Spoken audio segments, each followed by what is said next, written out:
Il est exactement 16 heures, mesdames et messieurs. Bonsoir et merci d'être au rendez-vous de la rédaction pour vous informer. À Bardaï, plusieurs centaines des éléments de différents mouvements armés sont rentrés avec leurs moyens logistiques suite à un accord de paix signé avec le gouvernement tchadien. Ils ont été accueillis ce vendredi à Kouribougoudi par une délégation conduite par le général Hissène Mohamed Toli, l'un des principaux facilitateurs du dit accord. Il est accompagné de plusieurs responsables des forces armées.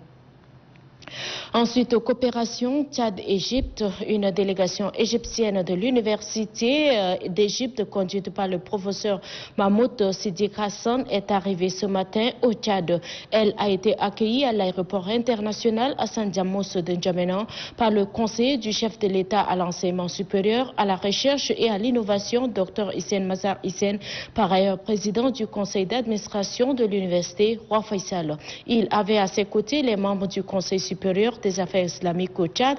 L'objectif du déplacement est d'échanger avec les autorités sur la possibilité de créer une faculté de médecine à l'université Roi Faisal. Cette faculté, selon le chef de mission, aura pour mission la formation d'un grand nombre de jeunes arabophones à l'effet de renforcer les structures sanitaires en personnel qualifié. Une initiative saluée par le conseiller du chef de l'État à l'enseignement supérieur, Dr Hissène Mazar Hissène, qui a réaffirmé la volonté des responsables du secteur de l'enseignement supérieur pour la création de cette faculté au bénéfice de la population.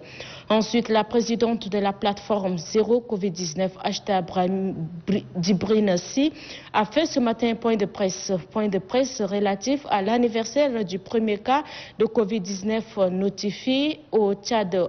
Elle a saisi cette occasion pour remercier le gouvernement pour son engagement dans la lutte contre cette pandémie et appelle la population au respect strict des consignes sanitaires édictées par le gouvernement et l'Organisation mondiale de la santé pendant cette période électorale.